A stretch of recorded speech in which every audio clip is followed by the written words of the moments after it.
નમસ્કાર વિદ્યાર્થી મિત્રો, હું શીતલ ધનાવાડિયા આપ સૌનું વિમળા વિદ્યાલય ઈ ક્લાસીસમાં હાર્દિક સ્વાગત કરું છું। આજે આપણે ધોરણ 7 વિષય સંસ્કૃત જેની અંદર 9મું પ્રકરણ છે આમ્ર દ્રાક્ષ ફલમ એટલે કે દ્રાક્ષ ખાટી છે, જેની આજે આપણે સમજણ મેળવીશું। વિદ્યાર્થી મિત્રો, અગાઉ ભાગની અંદર આપણે જોઈ ગયા કે કેવી આ પાઠની અંદર એટલે કે શિયાળ કેવી રીતે પોતાની તરસ અને ખોરાકની શોધમાં કેવું પીડાઈ રહ્યું છે અને કેવી રીતે એ વનની અંદર એટલે કે દ્રાક્ષની એક વેલ એને મળે છે અને એ દ્રાક્ષની વેલોને ઉપરથી દ્રાક્ષ ખાવા માટે એ વારંવાર કૂદકા મારે છે, એટલે કે ઘણા બધા કૂદકા મારે છે, પરંતુ તે એ દ્રાક્ષ પ્રાપ્ત કરી શકતું નથી, એટલે કે એને એ દ્રાક્ષ મળતી નથી। છેવટે એ દ્રાક્ષ ખાટી છે એમ કરીને ત્યાંથી નીકળી જાય છે। તો વિદ્યાર્થી મિત્રો, આપણે હવે આ પાઠનો અનુવાદ અને સમજણ મેળવીશું। એકમ શૃગાલ એક શૃગાલ વનમ ગચ્છતિ સ વનમ ગચ્છતિ પિપાસા તસ્ય બુભુક્ષા પિપાસયા બુભુક્ષાયા વનમ ગચ્છતિ સ વનમ ગચ્છતિ। એક શૃગાલ, એક શૃગાલ એટલે કે એક શૃગાલ એટલે શિયાળ। તો શું થશે? એક શિયાળ છે। એક શૃગાલ વનમ ગચ્છતિ, એક શૃગાલ વનમ ગચ્છતિ। એક એટલે એક, શૃગાલ એટલે શિયાળ, વનમ એટલે વન, ગચ્છતિ એટલે જાય છે। એક શિયાળ વનમાં જાય છે। સ તે, સ વનમ ગચ્છતિ એટલે કે તે વનમાં જાય છે।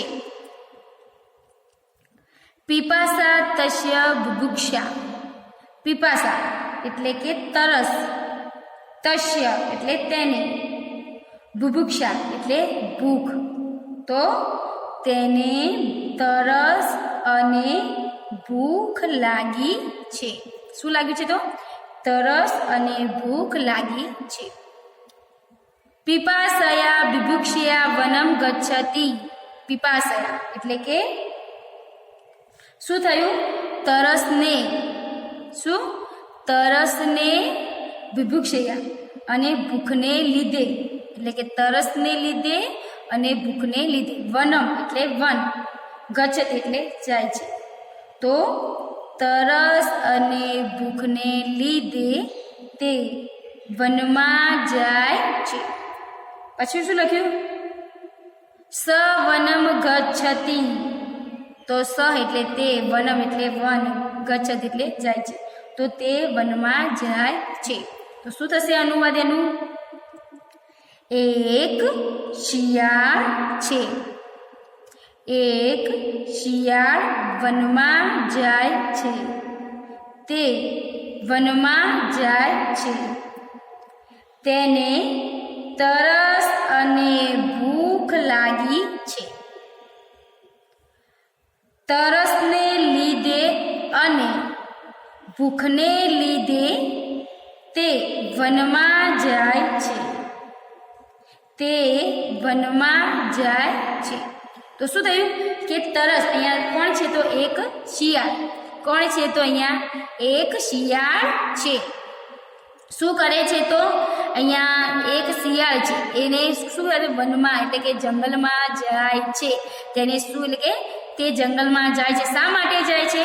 તો એને ભૂખ અને તરસ લાગી છે। એ જંગલમાં શા માટે જાય છે? તો એને કારણ કે એને ભૂખ એટલે કે ખોરાકની શોધમાં, એટલે કે એને ભૂખ અને તરસ લાગી છે, એટલે કે ખોરાકની શોધમાં તે વનમાં એટલે કે પાણીની અને એટલે કે ખોરાકની શોધમાં તે ક્યાં જાય છે? તો જંગલમાં જાય છે। એને શું લાગ્યું છે? તરસ અને એટલે કે ભૂખ લાગી છે, માટે એ જંગલમાં એટલે કે વનમાં જાય છે, તે વનમાં જાય છે। કિશ્ચિત કીચ કરોતિ સ કીચી કરોમિ એટલે કે કીચ કરોતિ સ કીચ करोति। वायत पश्यति दक्षिणत पश्यति, अग्रत पश्यति पृष्ठत पश्यति, स्वेद जायते तृषा जायते। कीच करोति स कीच करोति। की એટલે કી એટલે તો કરે છે, એટલે કે કી એટલે કે શું, ચ એટલે અને કરોતિ એટલે કરે છે, તો શું થશે? કી એટલે શું, એટલે કે શું, ચ એટલે એટલે કે શું અને કરોતિ એટલે કરે છે, સ એટલે તે, કી એટલે કરે છે અથવા શું, ચ એટલે અને કરોતિ એટલે કરે છે, તો શું થશે અનુવાદ? અને તે શું કરે છે, અને તે શું કરે છે. બે વખત અહીંયા એને વાક્ય આપ્યું છે, અને તે શું કરે છે, અને તે શું કરે છે.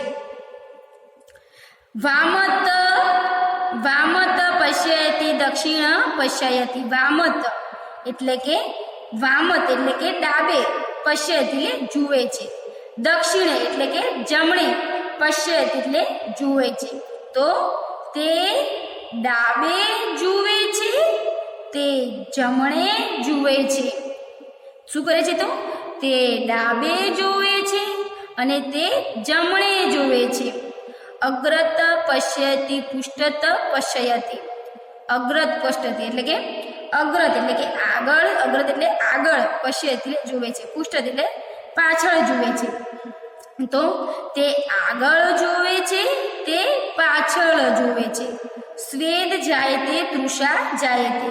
સ્વેદ એટલે કે પરસેવો, તૃષા એટલે કે જાયતે એટલે કે પરસેવો થાય છે, તૃષા જાયતે તરસ લાગે છે એટલે કે પરસેવો થાય છે, અને તૃષા એટલે કે પાણી, અને જાયતે એટલે લાગે છે, તો શું થશે?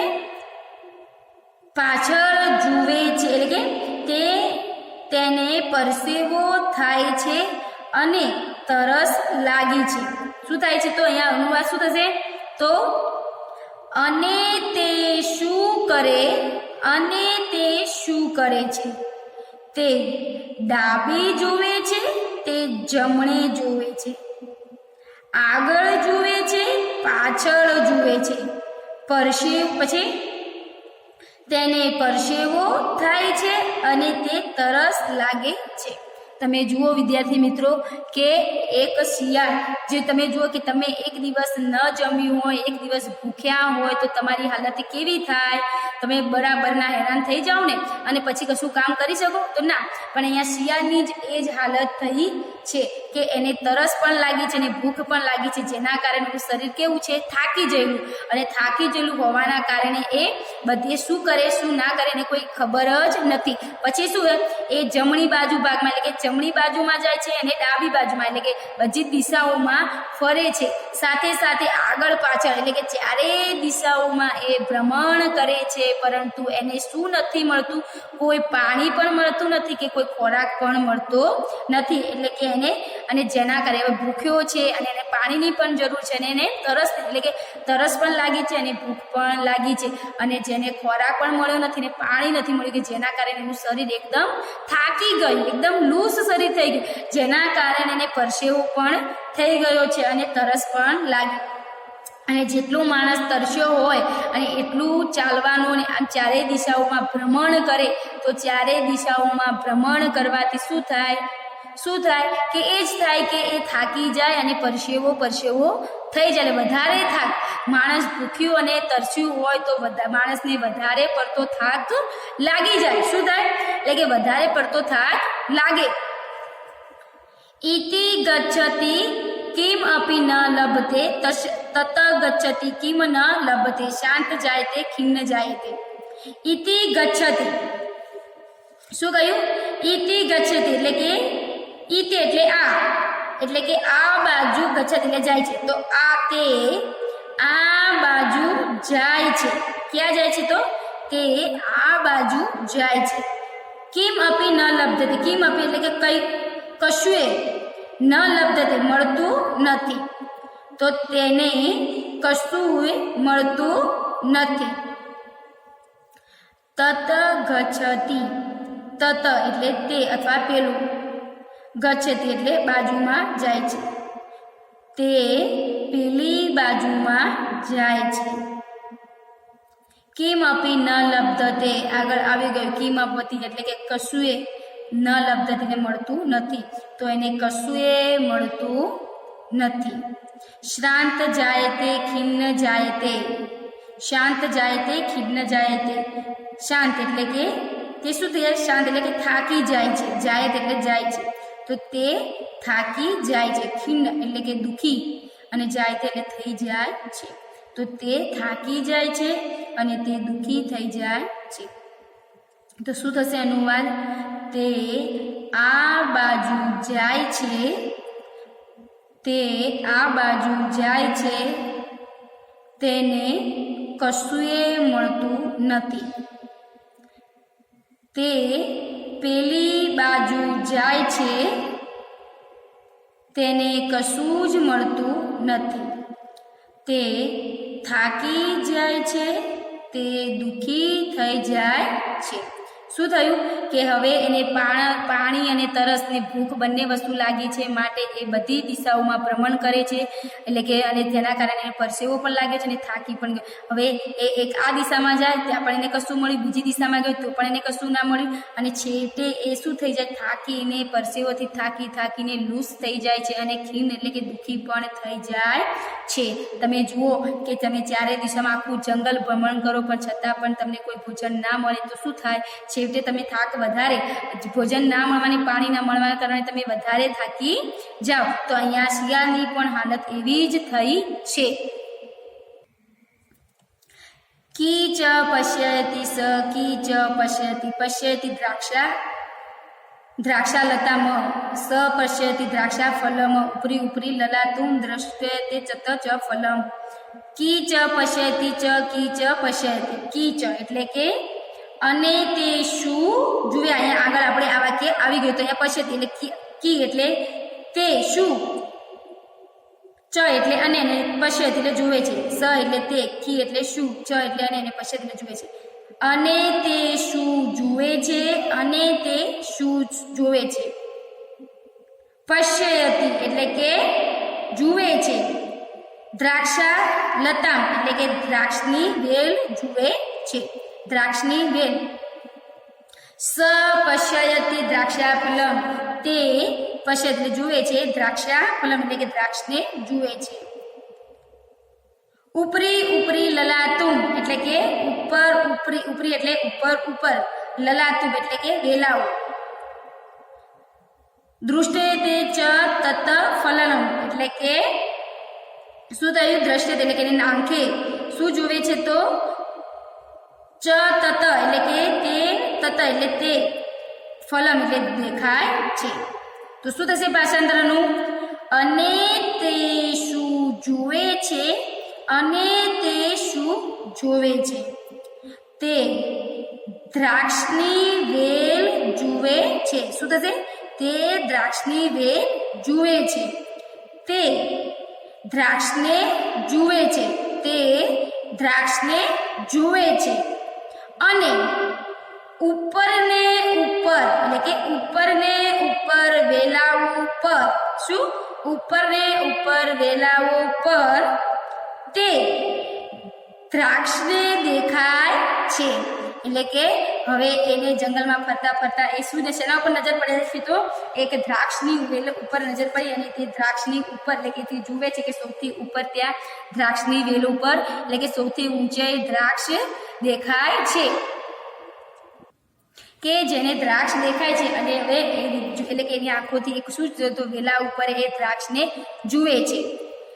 અનુસરણે તમ મુખે રસ જાયતે કી જ કરોતી સ કી ચ કરોતી.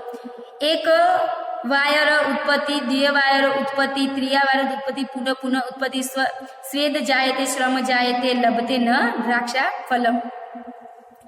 અનુસરણમ એટલે કે અનુસરણમ, તો અનુસરણમ એટલે કે શું થયું, તે ક્ષણે, તે જ ક્ષણે. સ રસ જાયતે એટલે કે રસ એટલે કે પાણી, અને જાયતે એટલે કે આવે છે. તો શું થશે અનુવાદ, તો તે ક્ષણે તેના મોંમાં પાણી આવે છે, તો અહીંયા તદમુખ એટલે કે તેના મોંમાં, તો શું થશે? તે ક્ષણે તેના મોંમાં પાણી આવે છે. કીચ કરોતી સ કીચી કરોતી એટલે કે કીચ કરોતી સ કીચ કરોતી એટલે કે શું આગળ આવી ગયો વાક્ય, એટલે કે કી એટલે શું, ચ એટલે અને, કરોતી એટલે કરે, સ એટલે તે, કી એટલે શું અને ચ એટલે અને કરોતી એટલે કરે. તો અને તે શું કરે એટલે કે અને તે શું કરે, અને તે શું કરે. એકવારમ એટલે કે એકવાર, ઉત્પત્તિ એટલે કૂદકો મારે છે. દ્વિવારમ એટલે કે બીજી વાર, ઉત્પત્તિ એટલે કૂદકો મારે છે. તો એક વાર કૂદકો મારે છે, બે વાર કૂદકો મારે છે, ત્રિવાર તો ત્રીજી વાર કૂદકો ઉત્પત્તિ એટલે મારે છે, પુનઃ એટલે કે વારંવાર કૂદકા મારે છે. સ્વેદ જાયતે શ્રમ જાયતે એટલે કે શું? સ્વેદ એટલે કે પરસેવો થાય છે, શ્રમ જાયતે એટલે કે થાકી લાગે છે. લભતે ન દ્રાક્ષાફલમ એટલે કે તેને દ્રાક્ષ એટલે કે દ્રાક્ષ અને ન લભતે એટલે કે મળતી નથી. તો શું થતું કહ્યું કે તે થાકી પરસેવો થાય છે અને થાકે લાગે છે, તેને દ્રાક્ષ મળતી નથી. તો શું થશે અનુવાદ? તે ક્ષણે તે મોંમાં પાણી આવે છે અને તે શું કરે, અને તે શું કરે. એક વાર કૂદકો મારે છે, બીજી વાર કૂદકો કૂદે છે એટલે કે એક વાર કૂદે છે, બીજી વાર કૂદે છે, ત્રીજી વાર કૂદે છે. તે વારંવાર કૂદકા મારે છે, તેને પરસેવો થાય છે અને થાકી લાગે છે, તેને દ્રાક્ષ મળતી નથી. તમે જુઓ કે દ્રાક્ષ જોતા જેને ભૂખ લાગી હતી એટલે કે દ્રાક્ષ જોતાની સાથે એ શું કરે છે? કૂદકા મારે છે. એટલે કે કેટલે એક કૂદકો, બે કૂદકો, ત્રણ કૂદકો, પણ એને દ્રાક્ષ મળતી નથી, જેના કારણે મને ભૂખ્યો હોવાના કારણે વધારે એ તરસ એટલે શું થઈ જાય? વધારે પડતો એ પસીનો અને થાકી જાય છે. કીચ કથયતી સ કે કીચ કથયતી આમ્ર દ્રાક્ષાફલમ ઇત્વેવ કથયતી પલાયતે ઇત્વિત કથયત પલાયતે. કીચ, કી એટલે શું, ચ એટલે ને, કથયતી એટલે શું, કથયતી એટલે શું કહે છે. તો સ એટલે તે, કી એટલે શું, ચ એટલે કથયત એટલે કહે છે. તે શું કહે છે? તે શું કહે છે? આમ્ર દ્રાક્ષાફલમ એટલે કે દ્રાક્ષ ખાટી છે. શું? આમ્ર દ્રાક્ષાફલમ એટલે કે દ્રાક્ષ ખાટી છે. ઇત્વેવ કથયતી પલયંતી તો ઇત્વે એટલે કે તે શું થશે? તે કથયતી એટલે કહે છે, પલા એટલે શું કહે છે કે એ કહે છે કે દ્રાક્ષાફલમ એટલે કે પલાયંત એટલે કે નાસી જાય છે. તો અહીંયા ઇત્વે કથયતી કહે છે એટલે પછી અહીંયા ઇત્વે એટલે કે આ પ્રમાણે આ મુજબ કથયત એટલે કહે છે અને પલાયત એટલે કે નાસી જાય છે. અહીંયા ફરી પણ એ જ ભાષાને એટલે કે કહે છે, કથયત એટલે કહે છે અને પલાયન ભાગી જાય છે. તો શું થશે આનું અનુવાદ? તો અને તે શું કહે છે, અને તે શું કહે છે? દ્રાક્ષ ખાટી છે, આ એટલે કે દ્રાક્ષ ખાટી છે અને તે નાસી જાય છે, અને આ પ્રમાણે કહે છે અને નાસી જાય છે. તો આ રીતે વાક્ય અનુવાદ થાય છે. તમે જુઓ કે એક દ્રાક્ષ એટલે કે એક શિયાળ પોતે ખૂબ જ પ્રયત્ન કરવા એટલે કે ખૂબ થાક્યો અને તરસ હોવા છતાં પણ એ દ્રાક્ષ લેવા માટે પ્રયત્ન કરે છે, પરંતુ એને મળતી નથી. માટે એ છેલ્લે કહીને શું કહે? દ્રાક્ષ કાઢી છે એમ કરીને ત્યાંથી ચાલ્યો જાય છે. તો આપણું અહીંયા પ્રકરણ પૂર્ણ થાય છે. નવા પ્રકરણમાં ફરી મળીશું. ધન્યવાદ.